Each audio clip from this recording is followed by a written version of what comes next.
इस वक्त की बड़ी खबर आपको बता दें, विधानसभा सत्र से पहले धामी कैबिनेट की ये बैठक और इस बैठक से कई मायने लगाए जा रहे हैं क्योंकि राज्य आंदोलनकारियों के परिवार को भी इस दौरान सौगात मिल सकती है। विधानसभा सत्र से पहले धामी कैबिनेट की ये बैठक है और इसी को लेकर के कई कयास भी इस बैठक से लगाए जा रहे हैं। धामी कैबिनेट की यह अहम बैठक है और इस बैठक में कई ऐसे प्रस्ताव है जिस पर मुहर लग सकती है। बैठक में कई प्रस्तावों पर मंथन होगा, चर्चा की जाएगी और ये माना जा रहा है कि कई प्रस्ताव है, कई फैसले हैं जिन पर मुहर लगेगी। तो बड़ी खबर आपको बता रहे, बैठक में कई ऐसे प्रस्ताव पेश किए जा सकते हैं जिन पर मुहर लगेगी।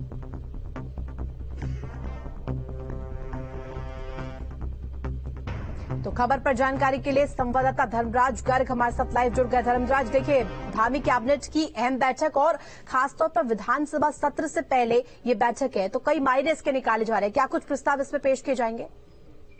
जी बिल्कुल, देखिए जो कैबिनेट की बैठक है आज वो मुख्यमंत्री पुष्कर धामी की अध्यक्षता में बैठक और जिस तरह से देखा जाए इस बैठक को अहम इसलिए भी माना जा रहा है क्योंकि विधानसभा सत्र मानसून सत्र होना है और जिसमें अनुपूरक बजट भी पेश होना है, उसको लेकर भी इस बैठक में चर्चा हो सकती है। और इसके साथ ही जो यदि हम बात करें आंदोलनकारियों की, आंदोलनकारियों के परिवारों को भी कहीं ना कहीं एक सौगात यहाँ पर मिल सकती है कि इस कैबिनेट बैठक में इसका जिक्र हो सकता है, क्योंकि जो आंदोलनकारियों की बहुत पुरानी मांग चलती आ रही है कि उनको जो चिन्हित आंदोलनकारी हैं उनको एक तरीके से कहा जाए कि उनको भत्ते की बात की जाए या फिर अन्य चीजों की बात की जाए तो उनको लेकर भी चर्चा की जा सकती है। और एक अहम बैठक इसलिए भी मानी जा रही है क्योंकि जो विधानसभा का सत्र होना है उससे पहले बैठक हो रही है और जो यूसीसी आप देख रहे होंगे कि यूसीसी का मामला लगातार उत्तराखंड के अंदर कहीं ना कहीं चर्चाओं में चल रहा है कि उत्तराखंड के अंदर जो यूसीसी है उसको लागू करना है, क्योंकि मुख्यमंत्री पुष्कर सिंह धामी पहले ही कह चुके हैं कि उसका जो पूरा ड्राफ्ट है वो पूरा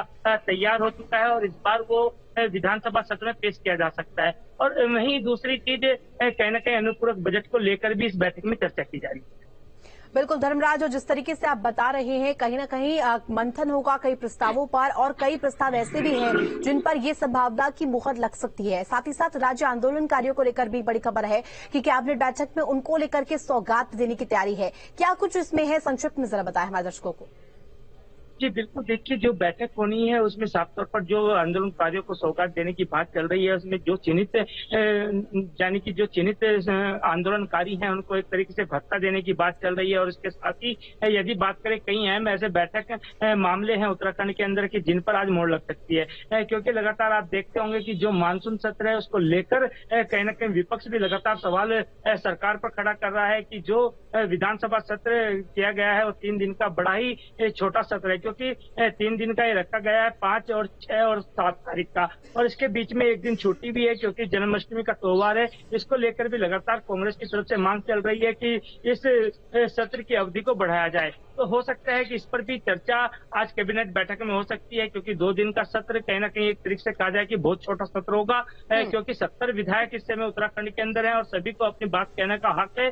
तो ऐसे में वो 2 दिन के अंदर 70 विधायक अपनी बात नहीं कह सकते हैं। बिल्कुल, और धर्मराज धामी कैबिनेट की ये अहम बैठक मानी जा रही है। कई ऐसे प्रस्ताव है जिन पर मंथन होगा और ये आगामी दिनों में पता चलेगा कि क्या कुछ इस पर किन किन प्रस्तावों पर मुहर लगती है।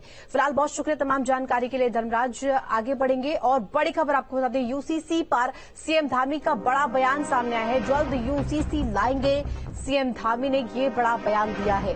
ड्राफ्ट तैयार हो रहा है और साथ ही साथ ड्राफ्ट मिलते ही प्रक्रिया आगे बढ़ाएंगे। इसी साल प्रक्रिया को आगे बढ़ाया जाएगा। यूसीसी पार्टी के एजेंडे में रहा है और ऐसे में अब आगे इसको लेकर के कवायद की जाएगी।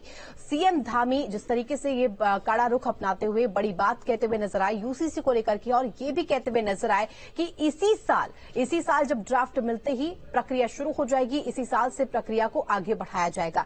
यूसीसी पार्टी के एजेंडे में शुरुआत से ही शामिल रहा है और ऐसे में इसको लेकर कहीं ना कहीं अब तेजी लाई जाएगी। सीएम धामी की तरफ से बड़ी बात कही गई है और यूसीसी पर सीएम धामी का ये बड़ा बयान सामने आया, जिसके बाद अब सियासी हलचल भी मच रही है। जल्द ही यूसीसी लाएंगे और ड्राफ्ट तैयार हो रहा है, साथ ही साथ ड्राफ्ट मिलते ही प्रक्रिया आगे बढ़ाएंगे। इसी साल प्रक्रिया को आगे बढ़ाया जाएगा। तो बड़ी खबर आपको बता रहे हैं।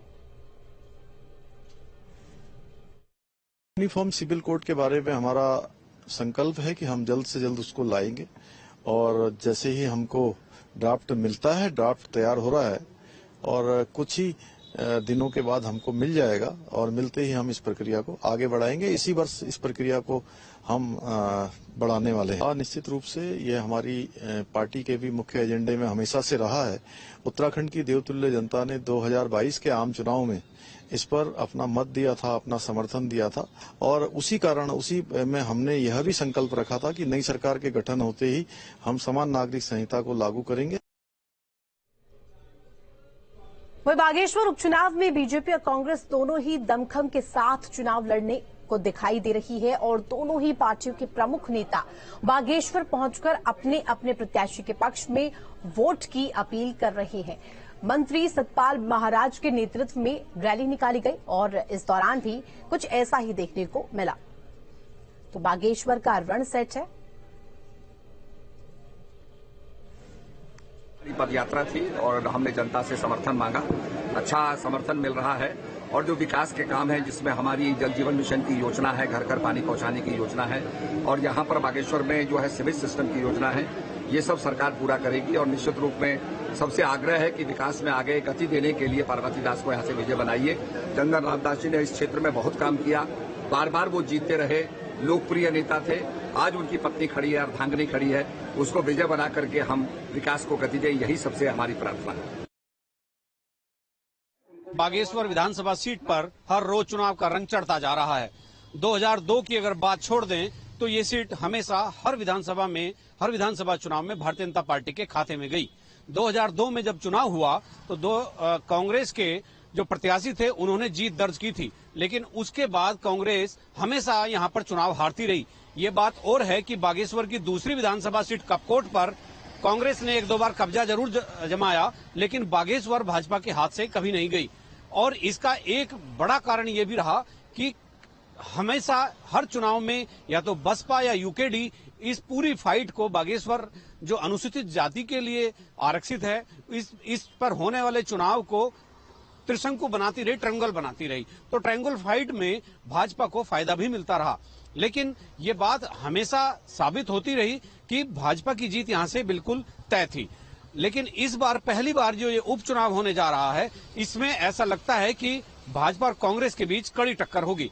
चंदन रामदास की पत्नी यहां से भारतीय जनता पार्टी की प्रत्याशी है और कांग्रेस ने आम आदमी पार्टी से अपनी पार्टी में शामिल किए गए बसंत कुमार को अपना प्रत्याशी बनाया है। पिछली बार के चुनाव परिणाम की अगर मैं बात करता हूं तो मंत्री चंदन रामदास को 32,500 के आसपास वोट मिले थे। वहीं कांग्रेस के रंजीत दास दूसरे नंबर पर रहे थे, जिनको तकरीबन 18-19 हजार के बीच में वोट मिले थे। और तीसरे नंबर पर आम आदमी पार्टी के बसंत कुमार रहे थे। चूंकि लगातार 4 बार वहां से चंदन रामदास के जीतने के बाद अब भाजपा को लगता है कि वो सीट भाजपा में हो गई है।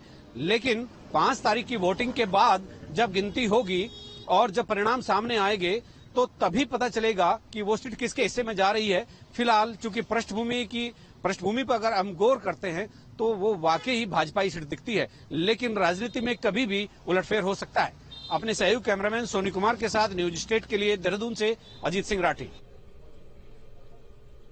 कांग्रेस भी बागेश्वर उपचुनाव में जीत के लिए जोर आजमाइश में लगी है। बागेश्वर में कांग्रेस ने रैली निकालकर अपने प्रत्याशी का प्रचार प्रसार किया और बीजेपी पर निशाना भी साधा।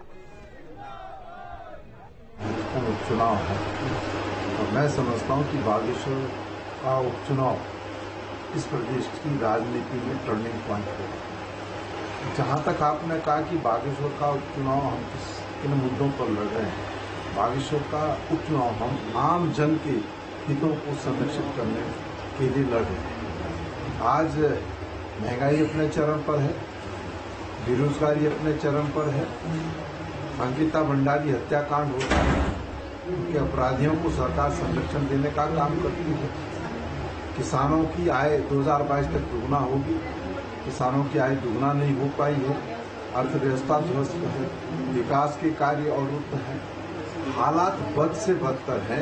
इन विषम परिस्थितियों में कांग्रेस इस चुनाव को लड़ने का काम कर रही है और जो मैंने देखा है, मैं कह सकता हूं कि बागेश्वर की जनता ने बदलाव का मन बनाया है। बागेश्वर विधानसभा के अलग अलग क्षेत्रों में घूमा हूं तो ये देखने को मिल रहा है कि पिछले 4 बार लगातार विधायक बनने के बाद, मंत्री बनने के बाद भी क्षेत्र में कहीं दौरा पूर्व विधायक जी ने नहीं किया, जो हमारे बीच नहीं है, मुझे ये बात नहीं कहनी चाहिए, ये बात निकल कर आ रही है। और इसके अलावा बात कहें तो मंत्री बनने के बाद 13 नंबर में अपनी बेटी को सरकारी नौकरी लगा देते हैं और 60 से 80 नंबर लाने वाले बेरोजगार घूम रहे हैं। ये जनता के बीच बहुत तेजी से इस बात का असर है। बागेश्वर विधानसभा उपचुनाव की 8 सितंबर 2023 को होने वाली मतगणना के लिए भी तैयारियां तेज हो गई है। बीडी पांडे कैंपस सभागार में भी मतगणना कर्मियों को प्रशिक्षण दिया गया। जिला निर्वाचन अधिकारी अनुराधा पाल ने मतगणना कर्मियों को जरूरी दिशा निर्देश दिए। उन्होंने साफ तौर पर कहा कि मतगणना निर्वाचन का महत्वपूर्ण चरण है। इसमें छोटी से छोटी भी गलती होने पर पूरा परिणाम प्रभावित हो जाता है, इसलिए विशेष सावधानी और पारदर्शिता के साथ मतगणना कार्य को संपन्न किया जाए। तो ये बड़ा बयान देते हुए नजर आए और जिला निर्वाचन अधिकारी ने साफ तौर पर दिशा निर्देश दिए हैं कि मतगणना के बाद जो प्रक्रिया होती है मतगणना की, उसमें जोरों से फोकस किया जाए। 5 सितंबर को कोई भी कोताही न बरती जाए, मतगणना कर्मियों को साफ तौर पर निर्देश देती हुई नजर आई।